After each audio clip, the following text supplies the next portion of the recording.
Hi ಸ್ನೇಹಿತರೆ, ಶಾನ್ ಕನ್ನಡ ಚಾನಲ್ಗೆ ಸ್ವಾಗತ. ಇವತ್ತಿನ ರೆಸಿಪಿ ಕ್ಯಾಪ್ಸಿಕಮ್ ಗ್ರೇವಿ. ತುಂಬ ಈಸಿ ಆ್ಯಂಡ್ ಟೇಸ್ಟಿಯಾಗಿರುವಂಥ ಈ capsicum gravy chapati, puri, white rice, ghee rice ಜೊತೆಗೆಲ್ಲ ಎಕ್ಸಲೆಂಟಾಗಿರುತ್ತೆ. ಸೊ ಈ ಟೇಸ್ಟಿಯಾಗಿರುವಂಥ ಕ್ಯಾಪ್ಸಿಕಮ್ ಗ್ರೇವಿ ಮಾಡೋದು ಯಾವ ರೀತಿ ಅಂತ ನೋಡೋಣವಾ. ಮೊದಲು ಗ್ಯಾಸ್ ಮೇಲೆ ಒಂದು ಪ್ಯಾನ್ ಇಟ್ಕೊಂಡು 3 ಟೇಬಲ್ ಸ್ಪೂನ್ ಎಣ್ಣೆ ಹಾಕ್ಕೊಳ್ಳಿ. ಎಣ್ಣೆ ಬಿಸಿಯಾಗಿದ್ದ ತಕ್ಷಣ ಇದಕ್ಕೆ ಕ್ಯಾಪ್ಸಿಕಮ್ ಸೇರಿಸ್ಕೊಳ್ಬೇಕು.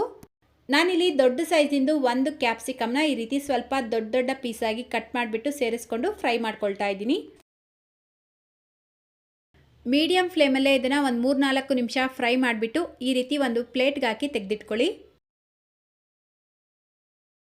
ಈಗ ಅದೇ ಪ್ಯಾನ್ಗೆ ಮೀಡಿಯಂ ಸೈಜ್ದು 3 ಈರುಳ್ಳಿನ ಈ ರೀತಿ ಸ್ವಲ್ಪ ದೊಡ್ಡ ದೊಡ್ಡ ಪೀಸಾಗಿ ಕಟ್ ಮಾಡಿ ಸೇರಿಸ್ಕೊಂಡು ಫ್ರೈ ಮಾಡ್ಕೊಳ್ಬೇಕು.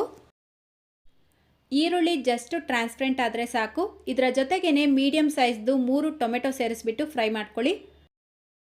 ಟೊಮೆಟೊನೂ ಅಷ್ಟೇ ಈ ರೀತಿ ಸ್ವಲ್ಪ ದೊಡ್ಡ ದೊಡ್ಡ ಪೀಸಾಗೆ ಕಟ್ ಮಾಡಿಬಿಟ್ಟು ಸೇರಿಸ್ಕೊಂಡು ಫ್ರೈ ಮಾಡ್ಕೊಳ್ಬೇಕು. ಜಸ್ಟ್ ಒಂದು 3-4 ನಿಮಿಷ ಫ್ರೈ ಮಾಡಿಕೊಂಡು ನೋಡಿ, ಟೊಮೆಟೊ ಈರುಳ್ಳಿ ಈ ರೀತಿ ಫ್ರೈ ಮಾಡ್ಕೊಂಡಿದ ನಂತರ ಇದರಲ್ಲಿ ಸ್ವಲ್ಪ ಮಾತ್ರ ತೆಗೆದು ಒಂದು ಪ್ಲೇಟ್ಗೆ ಹಾಕಿಟ್ಕೊಳ್ಳಿ. ನೋಡಿ, ಉಳಿದಿರುವಂಥ ಈರುಳ್ಳಿ ಟೊಮೆಟೊನ ಪೂರ್ತಿಯಾಗಿ ತಣ್ಣಗಾದ್ಮೇಲೆ ಒಂದು ಬ್ಲೆಂಡರ್ ಜಾರ್ಗೆ ಸೇರಿಸ್ಕೊಳ್ಳಿ. ಇದರ ಜೊತೆಗೇ ಒಂದು ಪೀಸ್ ಚಕ್ಕೆ, 3 ಲವಂಗ, 1/4 ಟೇಬಲ್ ಸ್ಪೂನ್ ಕಾಳುಮೆಣಸು, 1/4 ಟೇಬಲ್ ಸ್ಪೂನ್ಗಿಂತ ಸ್ವಲ್ಪ ಕಡಿಮೆ ಸೌಂಫ್ ಕಾಳು, 1 ಬಿರಿಯಾನಿ ಎಲೆ, ತೆಂಗಿನಕಾಯಿ ಸ್ವಲ್ಪ. ಈಗ ಸ್ವಲ್ಪ ನೀರು ಸೇರಿಸ್ಬಿಟ್ಟು ಇದನ್ನು ನುಣ್ಣಗೆ ಪೇಸ್ಟ್ ಮಾಡಿ ತೆಗೆದಿಟ್ಕೊಳ್ಳಿ. ನೆಕ್ಸ್ಟ್ ಈಗ ಅದೇ ಪ್ಯಾನ್ಗೆ 3 ಟೇಬಲ್ ಸ್ಪೂನ್ ಎಣ್ಣೆ ಸೇರಿಸ್ಬಿಟ್ಟು ಎಣ್ಣೆ ಬಿಸಿಯಾಗಿದ್ದ ತಕ್ಷಣ ಅದಕ್ಕೆ 1/4 ಟೀ ಸ್ಪೂನ್ ಜೀರಿಗೆ, ಅರ್ಧ ಟೇಬಲ್ ಸ್ಪೂನ್ ಅಚ್ಕಾರದ ಪುಡಿ, 1/4 ಟೀ ಸ್ಪೂನ್ ಅರಿಶಿನ ಸೇರಿಸ್ಬಿಟ್ಟು ಮಿಕ್ಸ್ ಮಾಡ್ಕೊಳ್ಳಿ. ಈಗ ಮೊದಲೇ ರುಬ್ಬಿಟ್ಕೊಂಡಿರುವಂಥ ಮಸಾಲೆ ಪೇಸ್ಟ್ ಹಾಕ್ಬಿಟ್ಟು ಲೋ ಫ್ಲೇಮ್ನಲ್ಲೇ ಚೆನ್ನಾಗಿ ಮಿಕ್ಸ್ ಮಾಡ್ಕೊಳ್ಬೇಕು. ನೋಡಿ, ಮಸಾಲೆ ಚೆನ್ನಾಗಿ ಮಿಕ್ಸ್ ಆಗಿ ಈ ರೀತಿ ಕುದಿಯೋಕ್ಕೆ ಸ್ಟಾರ್ಟ್ ಆಗಿದ ತಕ್ಷಣ ಅದಕ್ಕೆ ಹಾಲಿನ ಕೆನೆ ಸೇರಿಸ್ಕೊಳ್ತಾ ಇದ್ದೀನಿ. 3-4 ಟೇಬಲ್ ಸ್ಪೂನ್. ಹಾಲಿನ ಕೆನೆ ಇಲ್ಲ ಅಂದರೆ ಇದ್ರಿಗೆ ಬದಲಾಗಿ ನೀವು ಫ್ರೆಶ್ ಕ್ರೀಮ್ ಯೂಸ್ ಮಾಡ್ಬೋದು ಅಥವಾ ಮೊಸರು ಬೇಕಿದ್ರೂ ಯೂಸ್ ಮಾಡ್ಬೋದು. ನೋಡಿ, ಚೆನ್ನಾಗಿ ಮಿಕ್ಸ್ ಮಾಡಿಬಿಟ್ಟು ಒಂದು ಲಿಡ್ನ ಕ್ಲೋಸ್ ಮಾಡಿ ಲೋ ಫ್ಲೇಮ್ನಲ್ಲೇ 3-4 ನಿಮಿಷ ಈ ಗ್ರೇವಿ ಚೆನ್ನಾಗಿ ಫ್ರೈ ಆಗಿ ಆಯಿಲ್ ಸಪ್ರೇಟ್ ಆಗಬೇಕು. ಅಲ್ಲಿವರೆಗೂ ಇದನ್ನು ಕುದಿಸ್ಕೊಳ್ಳಿ.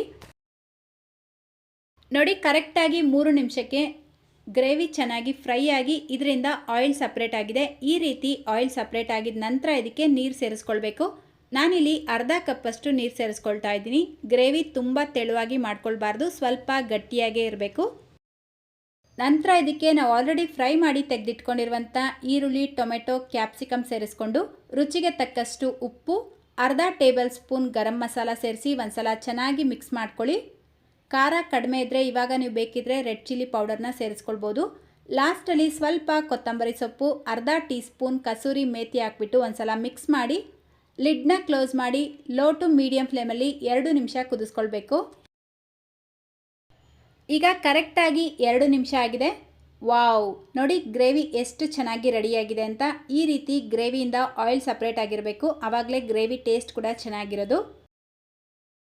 ಅಷ್ಟೇ, ಈಗ ತುಂಬ ಸಿಂಪಲ್ ಆ್ಯಂಡ್ ಟೇಸ್ಟಿಯಾಗಿರುವಂಥ ಕ್ಯಾಪ್ಸಿಕಮ್ ಗ್ರೇವಿ ರೆಡಿಯಾಗಿದೆ. ಬಿಸಿ ಬಿಸಿ ಅನ್ನ, ಚಪಾತಿ ಜೊತೆಗೆಲ್ಲ ಎಕ್ಸಲೆಂಟಾಗಿರುತ್ತೆ. ಸೊ ಮಿಸ್ ಮಾಡ್ದಿರ ಒಂದ್ಸಲ ಟ್ರೈ ಮಾಡಿ. ಇವತ್ತಿನ ಈ ವಿಡಿಯೋ ನಿಮ್ಗೆ ಇಷ್ಟ ಆಗಿದ್ರೆ ಪ್ಲೀಸ್ ಲೈಕ್ ಮಾಡೋದನ್ನು, ಶೇರ್ ಮಾಡೋದನ್ನು, ಸಬ್ಸ್ಕ್ರೈಬ್ ಮಾಡ್ಕೊಳ್ಳೋದನ್ನು ಮರಿಬೇಡಿ ಅಂತ ಹೇಳ್ತಾ ಇದೇ ರೀತಿ ಮತ್ತೊಂದು ಟೇಸ್ಟಿ ಆ್ಯಂಡ್ ಹೆಲ್ತಿ ರೆಸಿಪಿಯೊಂದಿಗೆ ಮತ್ತೆ ಸಿಗೋಣ. Thank you.